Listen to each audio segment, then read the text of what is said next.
mungkin setelah ini Mas Hijrian akan menyampaikan tanggapan kepada Mas Mahfud, karena tadi yang secara langsung ditunjuk untuk menjelaskan proses polemik yang terjadi pada masa Abu Bakar itu tidak bisa dikatakan sebagai proses ijma, karena memang konsensus yang terjadi pada masa itu, pada pemilihan Abu Bakar, itu ada banyak faktor, ya, sehingga terjadi konsensus tersebut. Ini tadi yang saya tangkap dari apa yang disampaikan oleh Mas Mahbub. Untuk pertanyaan kepada Mas Hijrian terkait dengan term ijma tadi. Langsung saja Mas Hijrian bisa langsung menanggapi apa yang disampaikan oleh Mas Mahfud.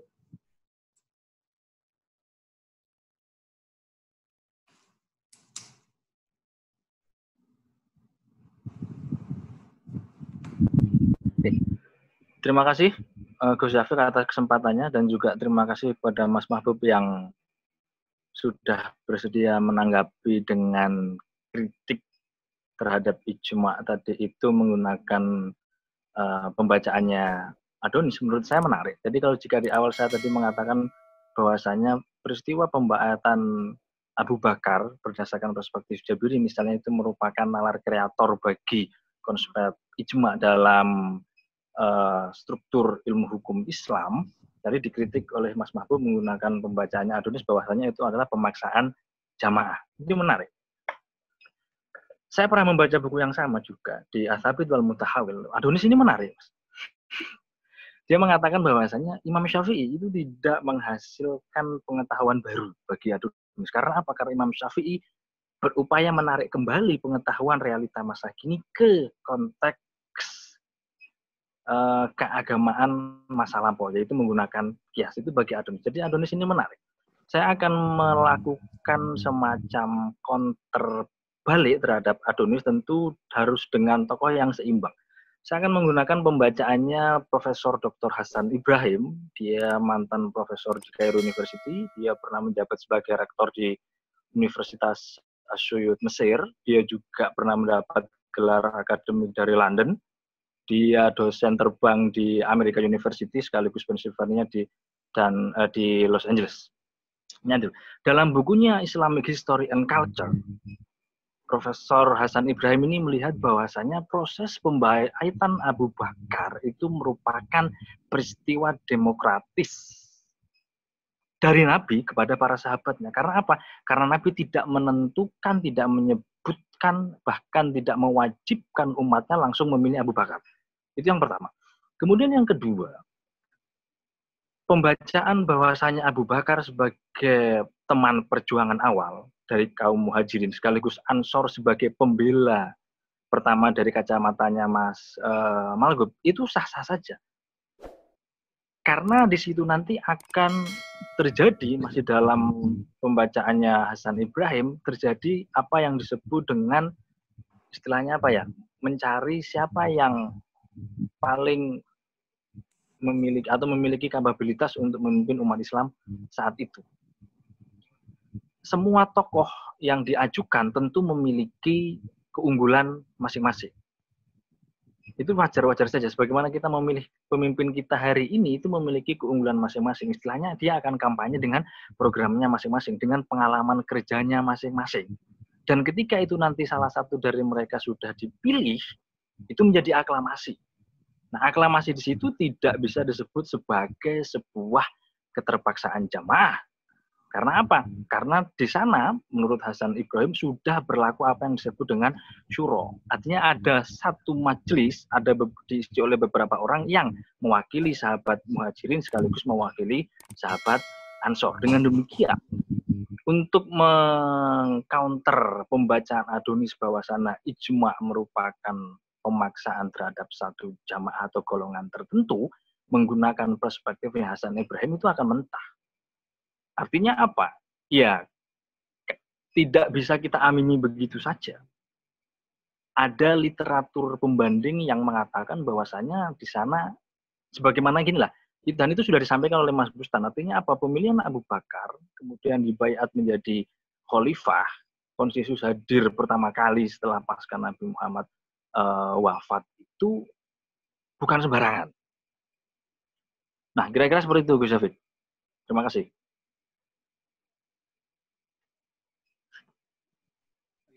Menarik sekali.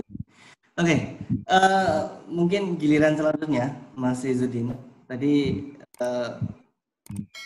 saya kira menarik untuk dibahas apa yang disampaikan oleh Mas Bustan. Barangkali nanti beliau bersedia untuk menanggapi apa yang disampaikan Mas Bustan terkait dengan proses demokrasi. Apakah yang terjadi pada masa Abu Bakar ini adalah proses demokrasi yang bisa kita samakan, bisa kita bayangkan di demokrasi yang terjadi pada masa sekarang. Monggo, silakan. Ya, saya pikir dua perspektif tadi, dua referensi yang menjadi menjadi sebuah referensi yang genuine, dan saya pikir ini bisa dikembangkan dan bisa diperdebatkan. Saya juga sebenarnya ada sedikit yang satu dengan buku yang lain mungkin dari Profesor Hasan Ibrahim itu Mas Hijrian yang Tarik al-Islam al-Siyasi. Saya pernah membaca beberapa hal terkait dengan proses peralihan kepemimpinan seperti itu. Tetapi dari aspek proses peralihan kepemimpinan ini atau momentum politik dari peralihan kepemimpinan Nabi Muhammad kepada Abu Bakar ini, kita tahu bahwa di proses peralihan ini kan ada 4 kelompok lah ya. Yang pendatang itu adalah Ansor dan Muhajirin, yang penduduk asli itu Aus dan Khazraj.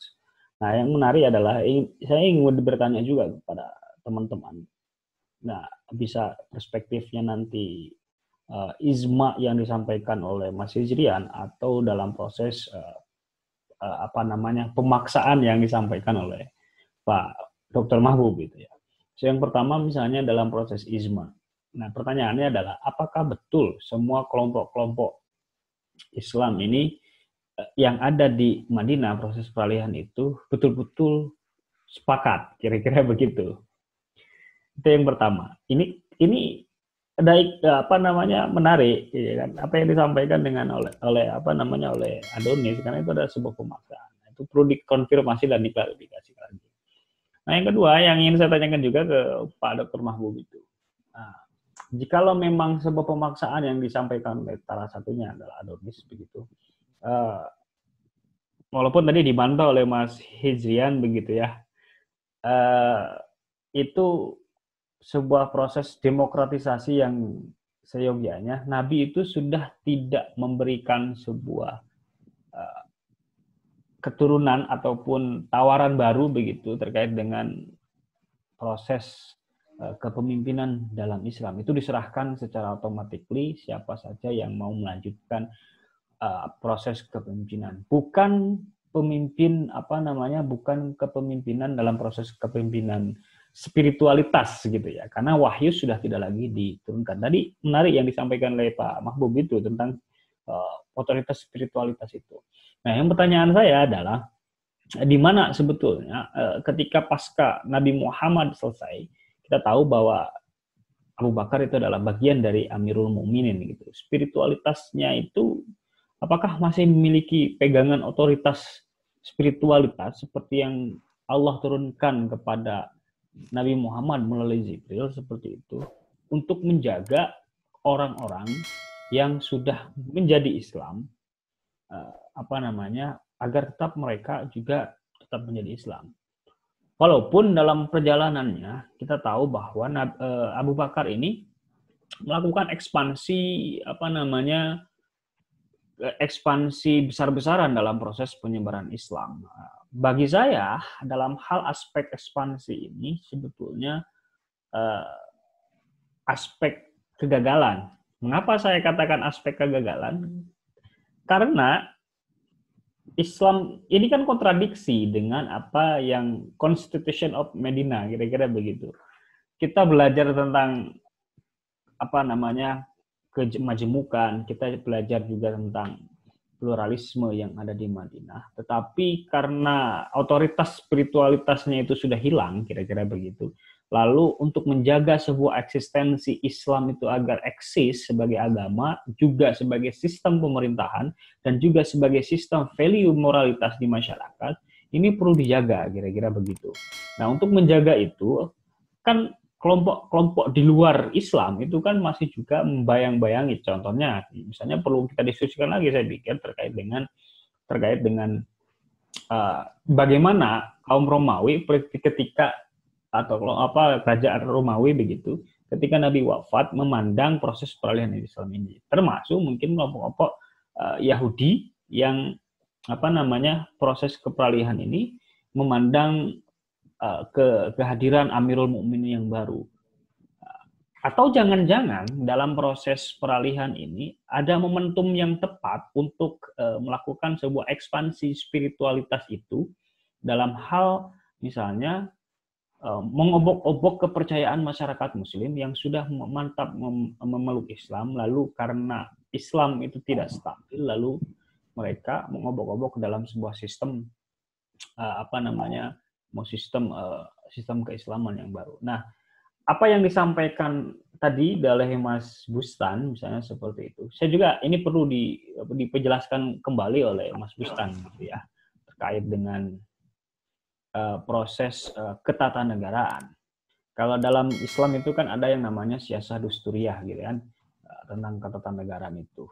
Apa kira-kira yang perlu kita ambil dalam proses peralihan kepemimpinan dalam Islam yang pertama kali memilih Abu Bakar As-Siddiq sebagai Amirul Mukminin dalam konteks, taruhlah misalnya dalam konteks keindonesiaan yang hari ini ada, dan kira-kira nilai-nilai apa saja yang saya pikir perlu kita implementasikan dalam konteks ketatanegaraan Indonesia yang hari ini, yang saya pikir dapat kita ambil ibrohnya sebagai nilai-nilai.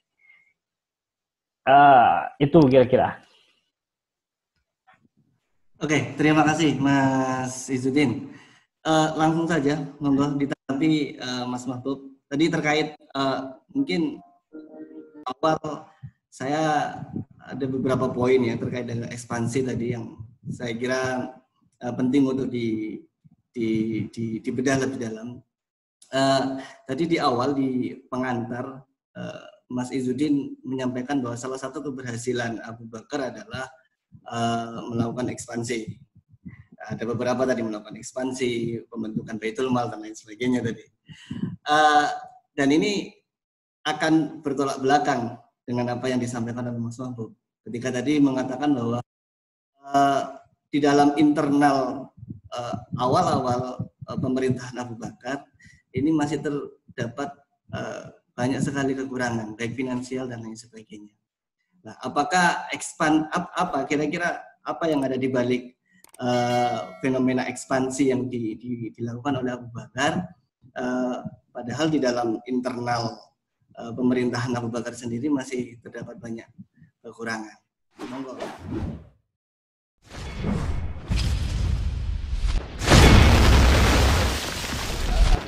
Banyak orang-orang yang mengaku dirinya sebagai nabi. Yang paling terkenal misalnya Musailamah Al-Kadzdzab, Al-Aswad Al-Ansi, kemudian Tulaihah. Tulaihah itu ancaman yang luar biasa, Tulaihah itu. Bahkan beberapa penganut, beberapa kalangan suku itu mengikuti Tulaihah karena dianggap